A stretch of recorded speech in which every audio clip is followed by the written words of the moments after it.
Welcome to episode 94 of the G2 on 5G. It's the latest inside scoop on everything 5G. We cover 6 topics in about 20 minutes, and it's brought to you by More Insights and Strategy.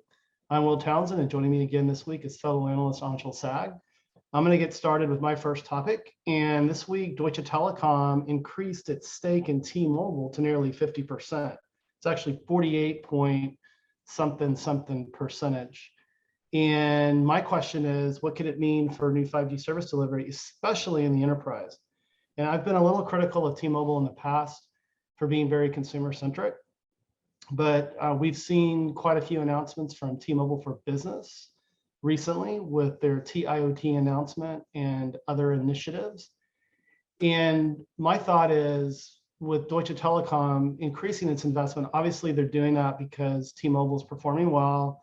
They're executing against their 5G deployment, but I think there's also some DNA that the little sibling could lean into the bigger company to leverage. And certainly with Deutsche Telekom based in Germany and all of the automotive 5G use cases, I think there's a tremendous opportunity for Deutsche Telekom to not only continue to increase its investment in T-Mobile, but really help T-Mobile define some additional 5G services. And certainly within the enterprise, that's where the most compelling service is going to occur. But what are your thoughts? I think, Deutsche Telekom has been an interesting partner for T-Mobile, right? Because they kind of have been their biggest shareholder for quite some time, and their share of T-Mobile US has changed over time, in both directions. But I think T-Mobile in the US has clearly indicated to Deutsche Telekom that they are a valuable asset for the company and its investors, and a company worth continuing to invest in. It remains to be seen whether or not Deutsche Telekom wants to have a majority stake in the company, because they are a publicly listed company at T-Mobile US. So I'm not really sure what Deutsche Telekom wants with T-Mobile US specifically in terms of controlling stake.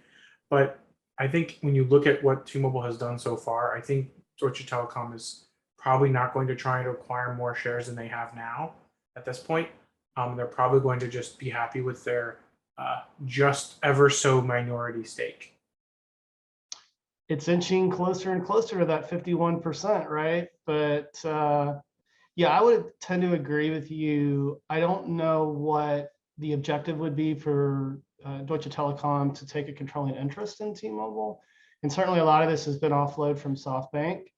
And SoftBank, as we've talked about SoftBank in the past, they've sort of been on a selling spree and divestiture, spree. They were high flying for many years, and then they hit some bumps in the road with things like OneWeb and WeWork. But it'll definitely be interesting to see how things wind out. But let's move to your first topic this week. You want to talk about Dish and Carrier Aggregation.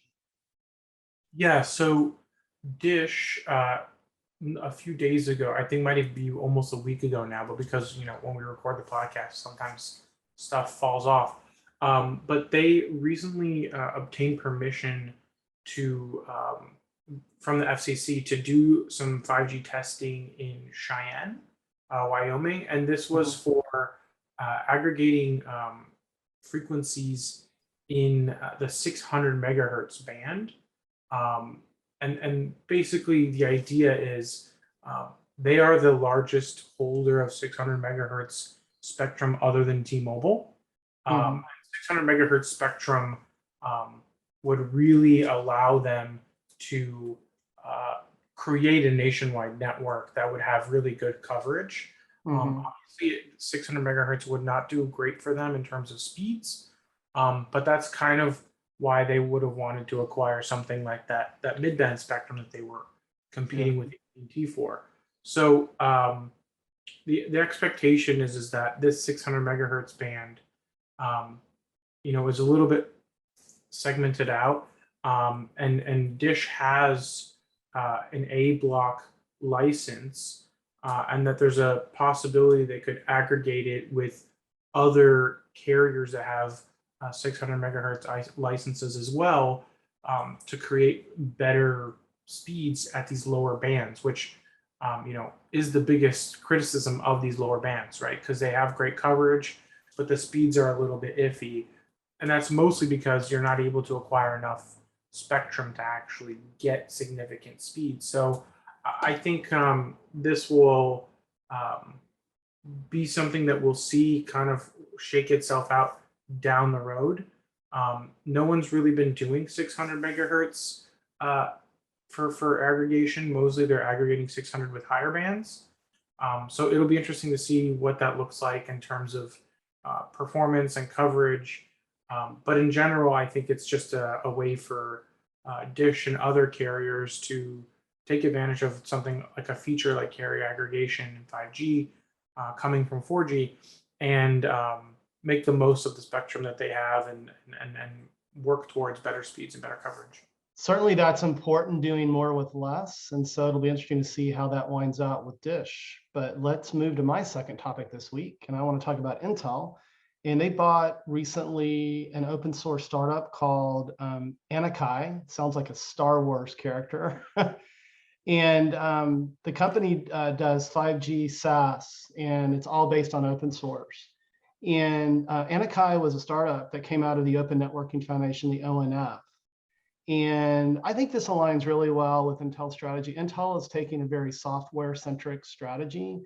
If our listeners and viewers recall, we did have an executive on right around Mobile World Congress, and Intel was talking about how software-defined networking was becoming more and more strategic for the silicon, provider, and certainly this is no surprise.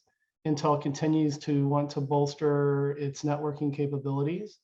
And actually, I will be at an event in Dallas in May, where I'll be able to learn more about, overall Intel strategy, and I'll probably probe them on this particular acquisition. I'm not sure if you caught this news, Anshel, but any thoughts? Yeah, is that the big 5G event you're attending?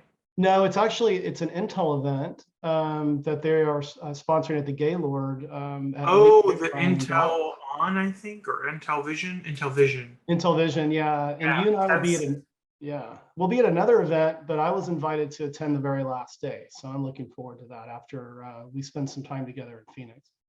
Yeah. I think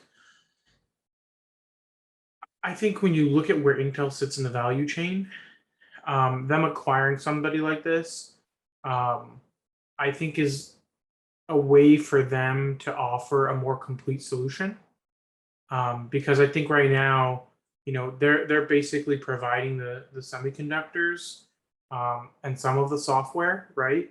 But ultimately, there's still a lot of other players that sit on top of them, and I think they might want to be a little bit more involved and more integrated, and that's why I think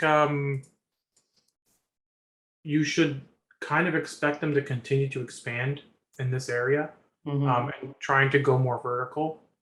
Even though I think Intel is much more of a horizontal play, this is, I think, a combination of horizontal and vertical, in the sense that vertical by helping to simplify the stack, but horizontal by not really trying to go with one specific player and enable everybody to have access to this.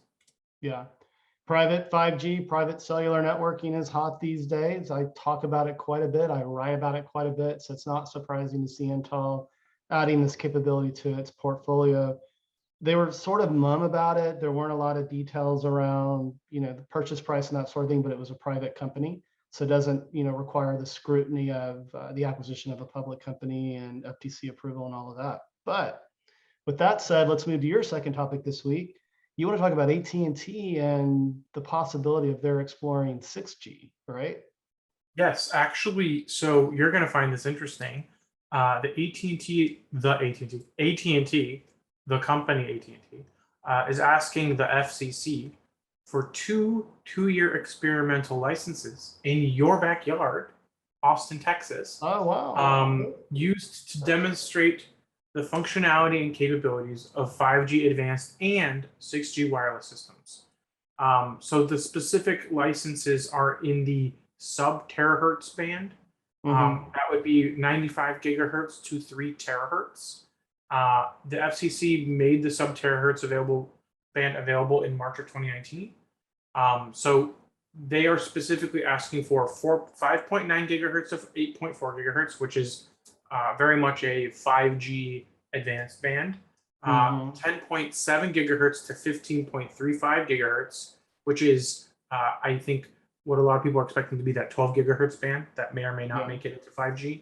And then we've got the big bubba at 92 gigahertz to 100 gigahertz, which isn't really anything anyone is using right now, and would behave more like a 60 gigahertz unlicensed millimeter wave. But this will likely be done at the University of Texas Austin 6G Research Center. Hook 'em horns, my alma mater. Which is supported by AT&T and other players like Samsung and Qualcomm. So, there's lots of opportunities for testing and experimentation in these higher bands. I believe that there needs to be a lot of research in these higher bands and a lot of testing. And I'm glad to see that AT&T is taking it seriously and working with educational institutions, doing lots of research and academic work. And honestly, I think we shouldn't even really consider terahertz until we've figured out millimeter wave, because millimeter wave is going to be the stepping stone to terahertz, I believe, because terahertz is going to operate and behave very similarly to millimeter wave. But with every bounce on millimeter wave, you lose a couple hundred megabits. But if you're doing terahertz and you're doing terabits, then you can still get a few bounces and still get a few gigabits per second. So we'll see what actually ends up happening. But I think it's important for millimeter wave to mature, for terahertz to succeed. But I also believe that terahertz needs to have its own path for research and evaluation. Yeah, I agree. And I've spent time, so I went to the University of Texas. I'm a proud Longhorn, and I've actually spent time at that lab. I wrote a Forbes article a few years ago. It sounds like it's evolved a little bit, and that's exciting. And I totally agree with you. I mean, there's going to be so much that the infrastructure providers and the carriers are going to learn with millimeter wave. We've already got companies like Qualcomm, JMA Wireless, and others, Movandi as well, that are assisting with some of the propagation challenges there. But I agree with you.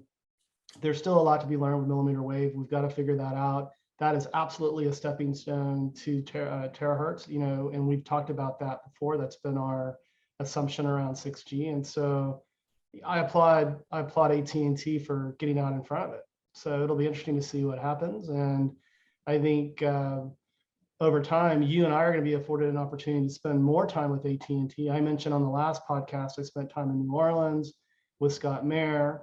And I believe you and I will both have further opportunities and hopefully be able to tour that lab at UT Austin in the near term, especially with the big 5G event that's coming up in May that I believe you're going to be attending with me. So, but with that, let me move to my third and final topic. And I found this really interesting. So there's an Australian utility that is deploying 5G drones for the serviceability of its power grid.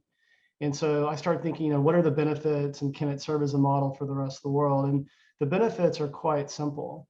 You no longer have to roll a truck to do inspections. You can use drones, you can use video capabilities, you can use AI and that sort of thing to be very precise and surgical with respect to determining issues. The company is Endeavor Energy. And what I also really found interesting about this is that it was completely funded by the 5G Innovation Initiative program in Australia. And what that initiative has done, it's dedicated nearly $15 million to support 19 projects across Australia. And they range from agriculture, construction, manufacturing, transport, education, and obviously energy. And so I think this is a great model that could be very well adopted in other parts of the world. What are your thoughts? So I did see this article. Oh, in cool. my research for this week's topics. I'm glad that I didn't try to pick it before you or after you. I do think it's interesting that the Australian government is funding it.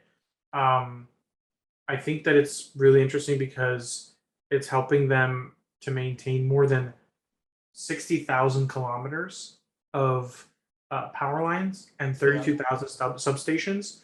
And anybody who knows anything about Australia, I don't know if you've ever been, but the entire country lives on the very edges of the country. So like something like 80+% of the country lives on the two coasts. Okay. And the rest of the country is about the same size as the United States.